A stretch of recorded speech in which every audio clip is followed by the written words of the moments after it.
we're going to talk about the game. I'm going to review the game. For the people on YouTube, how I generally do is that I recap the story to the best of my ability, and then I talk about the different mechanics, and then overall give it a score at the end of the thing. Yeah, the 3-phase, but the only thing between the different phases was wasting time. Maybe not wasting time, climbing. But I digress. So, you play as Ryu Hayabusa, the sort of protagonist throughout the Ninja Gaiden series.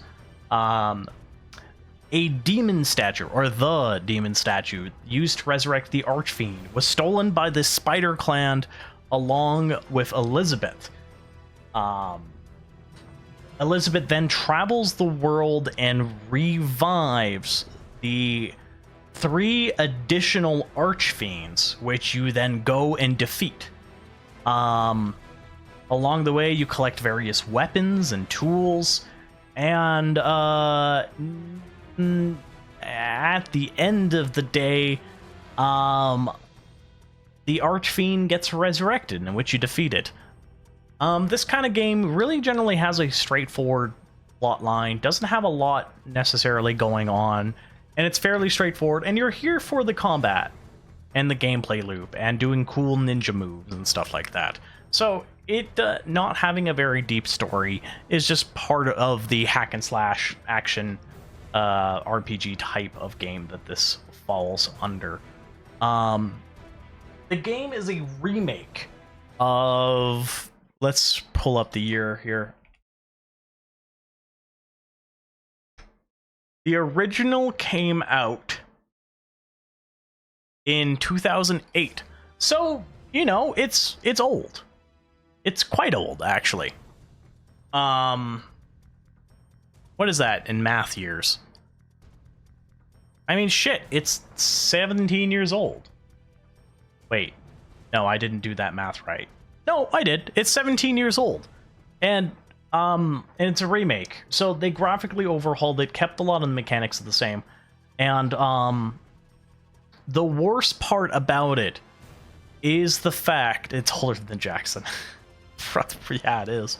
And the worst thing about it is how dated some of the game design mechanics are. It's from 2008. It has things that were popular in 2008 that aren't really good anymore or feel good. Also, another thing that sort of plagued that era of gaming is how bad the camera controls are. There's no lock-on mechanic. But there is like a look at an enemy mechanic that like predates a lock-on mechanic. Or not even predates. Lock-on mechanics existed. It just didn't exist in these styles of hack and slash games. You were just meant to just mow down enemies and stuff like that. Which, for regular mobs, it was fine. The part that wasn't fine is when you got into the bosses.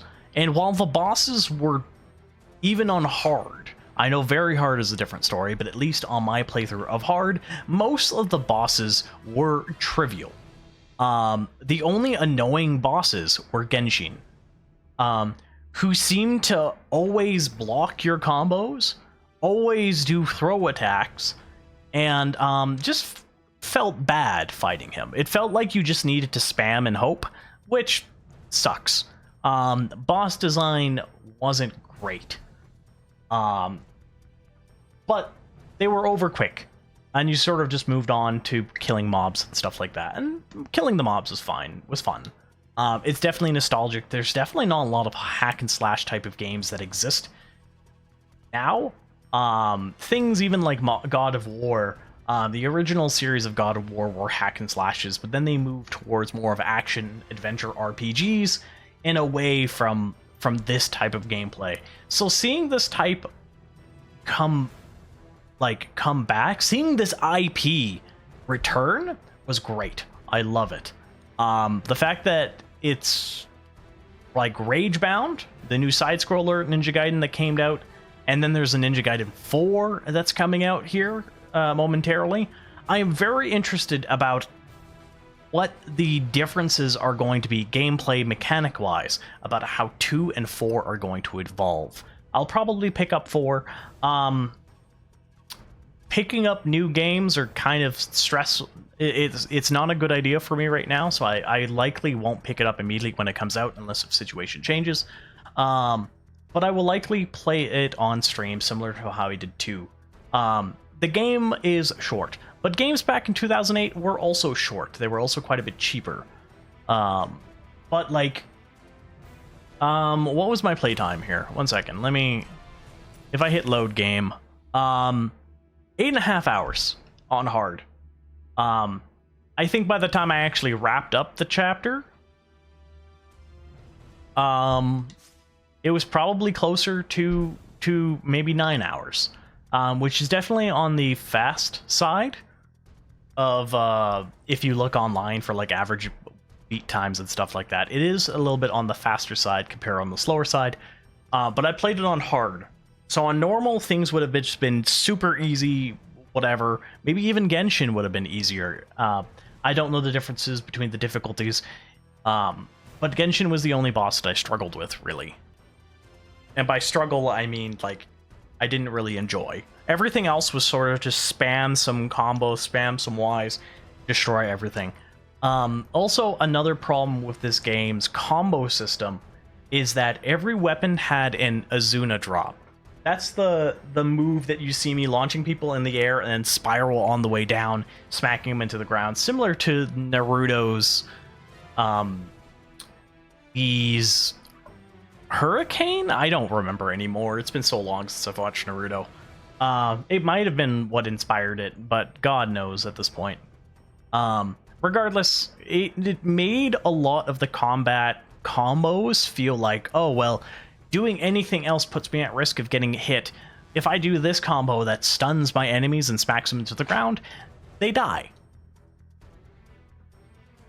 Performance-wise, the game ran okay. I currently have it capped at 60 FPS, and we did dip down to 30s sometimes. But overall, that was mainly on cutscenes, and not the actual gameplay itself. It was overall a good experience in game. I did struggle near the beginning. Well, I struggled a few times in a few different sections with the actual movement when it comes to climbing things or wall running. I'm not entirely sure what that was about, but falling off a ledge and then spending 30 seconds to get back up, only to have weird movement again to fall back down that same ledge, like the water temple area after defeating the water dragon, that felt bad. That felt really bad. I didn't really like that. I would have liked maybe some way of preventing you from falling. I don't want to say like something that prevents you from like jumping off the ledge, but like maybe an input for jumping off the ledge, or maybe better like auto jumping mechanics, or similar to like you jump to a pole rather than jump to like a square that you have complete. But again, that's just the nature of this sort of game's design. Overall, it was okay. Music-wise, well, it suited. It suited. It was very action, very 2000 blah blah blah type of music that sort of played. That sort of, it just sort of drowned out a little bit as you were just concentrating on doing your combos and mowing down mobs and stuff like that. The difficulty of the mobs was fine. I did find that you got stun locked a few too many times when all of them just sort of attacked you at once. But who cares? Like, I played it on hard, and I don't know if they would have blocked less or do less combos or less stun locks or something like that. But it's the hard difficulty. I wouldn't have wanted it to be easier. But the only thing that was bad about getting stun locked, or especially when they did like a grab move, was how long the animations were for grabbing. Especially during bosses. Like, the first time it happens, we're like, oh, shit, look how cool it is when this man holds me up and then starts attacking me with, like, Jotaro style. But then he spams it, and it keeps happening, and it just prolongs things even further. Just for the sake of making it a little bit longer. You can make things cool and dramatic without it impacting the flow of the game.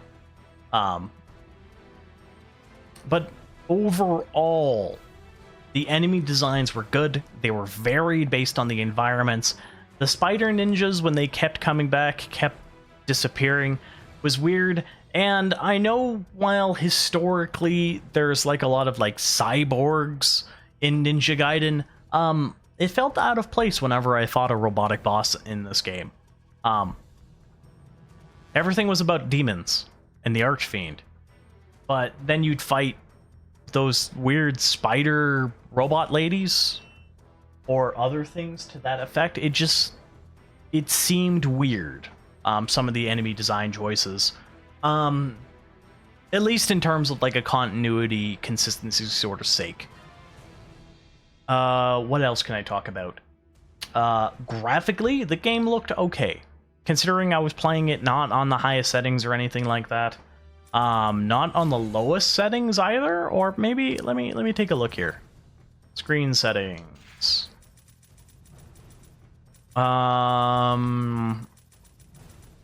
Yeah, I mean, for the most parts, all of the post effects were off, and everything else was set on the standard. There was one setting I turned off despite I wanting it to be left on, and that was HDR. HDR on my HDR screen looked good. Like here, let's go back here. HDR on my screen looks good, but as soon as I turned it on, like, look what it does to the screen capture. Look how gray that looks. And it looks amazing on my monitor. Like, it looks like a totally different type of game. Compared to just turning it off. Like, I don't know what's happening there. I don't know if that's OBS doing a weird thing with the capture, but it just made it look bad. But that's really the only negative thing I think I can say about the graphics. All the textures look nice, all the designs look nice, all the character models also look nice.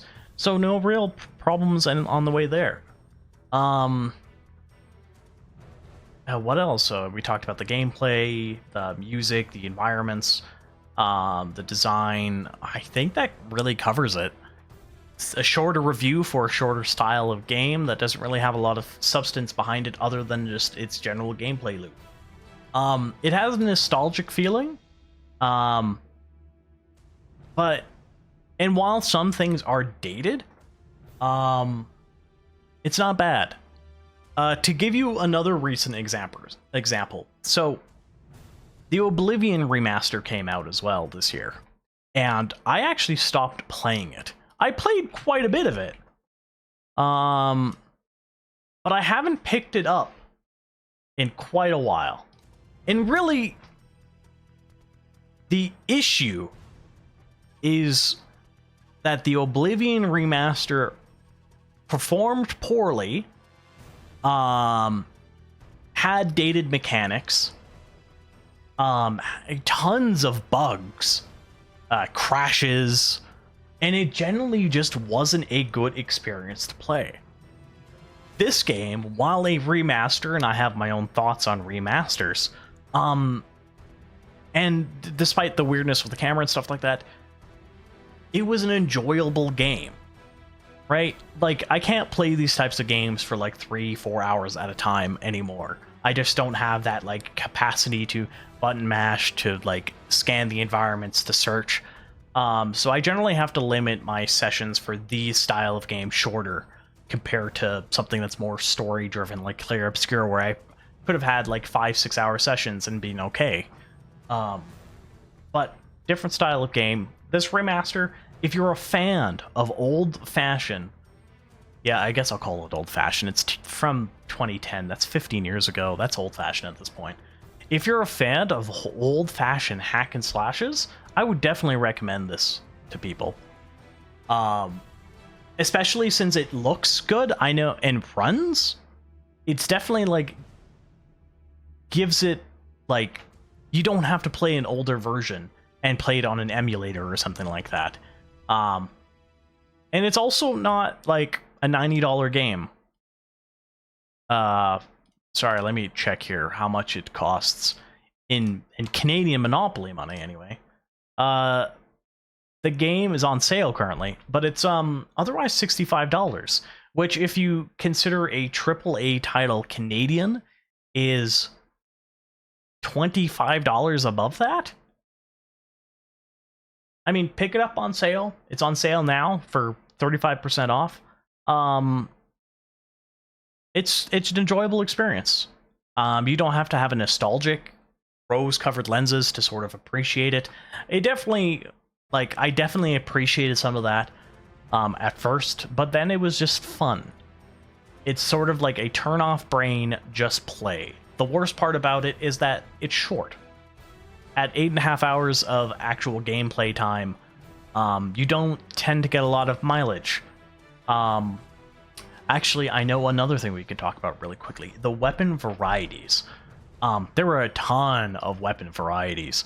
The dragon sword, the bow staff, the tonfas, the sickle and chain, the nunchuck scythe things, which were kind of weird, the actual just big ass scythe, tons of different weapons that do different playstyles, and once again, all of them have an Izuna drop, which is strange choice. It sort of makes the killing very mono.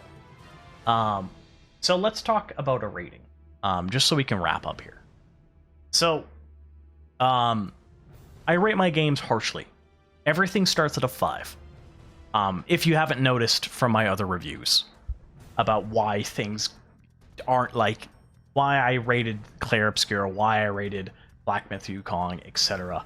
Why I rate them is that everything starts as a 5. Everything's an average experience, and then depending on what was good and what was bad, things go up and down from there. In terms of bad, there's only 2 things I would consider bad in this game. The platforming sucked, and the camera sucked. But it got overshadowed by the fact that the gameplay loop is fun. You felt powerful. You felt like a ninja. The bosses were straightforward, simple, didn't have multiple phases, and was enjoyable overall. The gameplay loop was great. Aesthetically, it was fine. Story-wise, it was fine. So, I'm going to rate this a 6. Black Myth Wukong, I rated it a 6 asterisk, which is like, the game was really a 4, but due to its setting, I'm pushing it up. But this game's a solid 6 out of 10. It's definitely an above average experience, but also not something that I would tell everyone to do. Like I said, if you're a fan of old school hack and slash style of games, I would definitely recommend picking this up, as the market tends not to have that many of these games. But pick it up on sale. Do yourself a favor, save a few bucks. It's still fun, and there's nothing wrong with the game.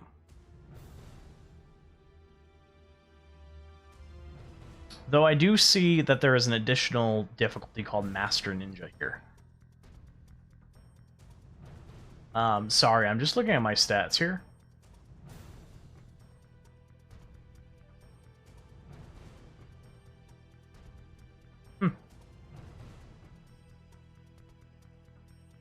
So, and there's also additional things I didn't necessarily do. The chapter challenges and the tag missions. So there's additional stuff that I'm not necessarily going to cover. Those are sort of dated mechanics to sort of just add content to shorter games back in the day. They're whatever. Not my thing, not my jam. I'm not going to review it because I didn't play it. But more content's there if you want more of the game, despite it having a shorter story. But I'm just going to talk about my own experience. So, I think 6 out of 10 is a fairly reasonable thing here, or a fairly reasonable rating to give it. A slightly above average experience, definitely missable, but if you're a fan of Ninja Gaiden's, the IP, haven't played a good hack and slash in a while, definitely recommend it. For now, thank you all for showing up for today's stream. My name is Direct Assault. We just beat Ninja Gaiden 2 Black, and thank you all for showing up for today. Take care. Have a nice day.